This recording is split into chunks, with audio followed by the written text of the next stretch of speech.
Hey, the spiritual warfare is strong. You hear me? It is strong. Hey, and the enemy, he will come at different angles. If he can't get you in your relationship, he gonna get you in your finances. If he can't get you in your finances, he gonna get you at the workplace. He gonna get you one way or another. An area that you think you may be strong at, yeah, you strong in that area, but he's going to use different angles to come and pull you backwards because we are spiritual beings. Everything in this earthly realm is spiritual. Everything is spiritual. And we have to be rooted. We have to stay connected to the source.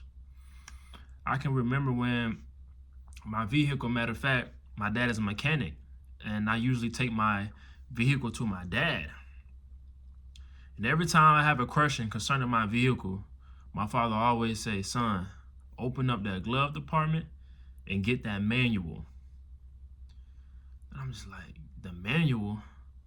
And the manual is the maker's mind. It's the mind of the maker that created that vehicle. So why would he run to another source, such as the internet? Why would he run to another source where the main source, which is the manual, is inside of my vehicle? That's the maker's mind.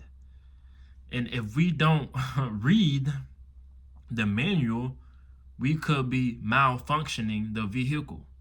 So that's how the Bible is. The Bible is just a manual full of principles. Why? Because everything is spiritual. You got to live by principles. Principles is spiritual. But the Bible is a manual that wants you to operate. It wants you to function properly. It doesn't want you to malfunction.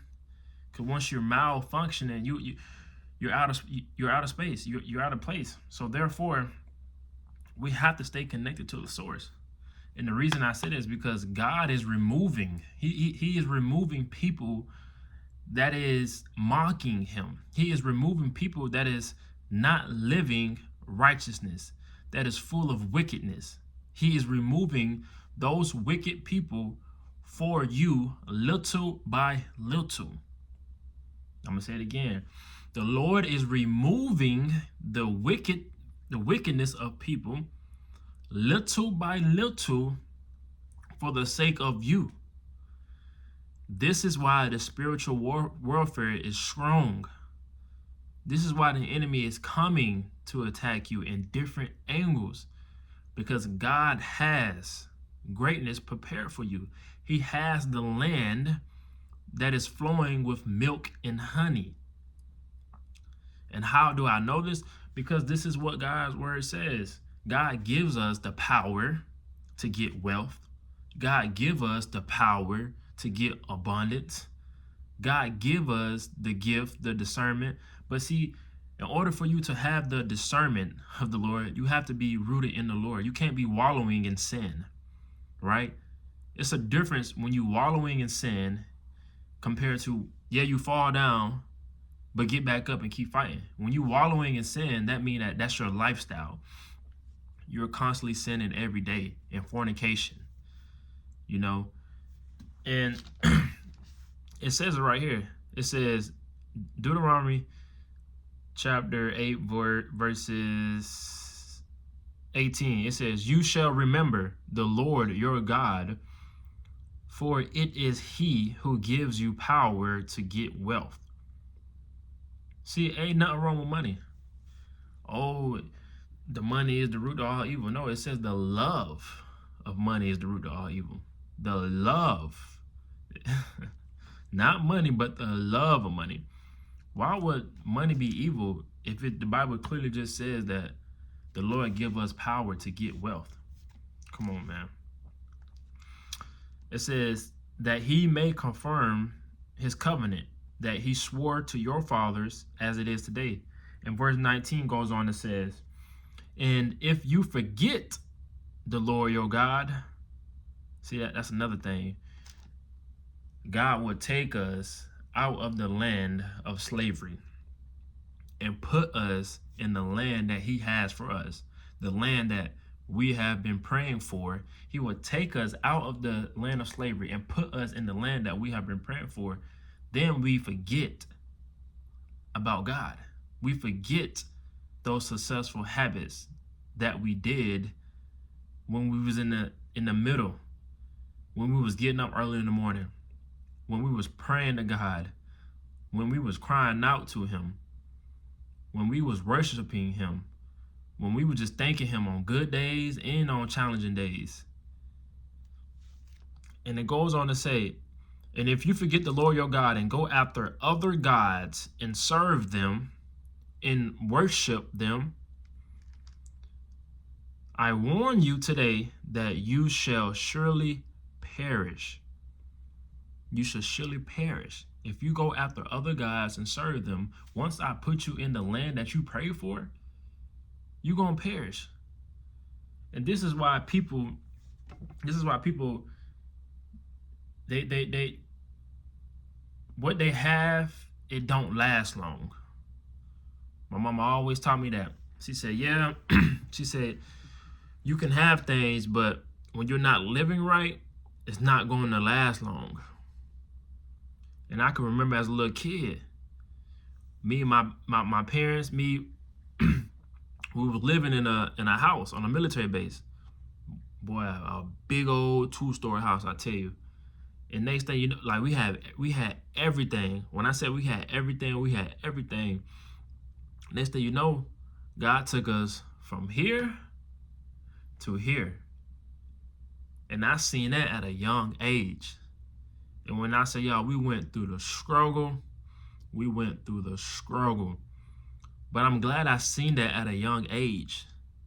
And my mama always taught me, she said, son, no matter how high you get in life, you always got to keep God first. You always have to acknowledge God. And you have to be living right. You can't serve no other gods. See, you can serve money. You can serve that car. You can serve that house. You can make those things your God. But if you do make those things your God, you will perish.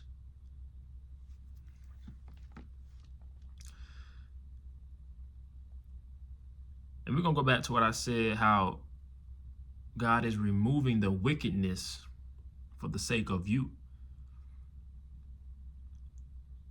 We're going to go to Deuteronomy chapter 9, verse 5. It says, because of the wickedness of these nations, the Lord your God is driving them out before you.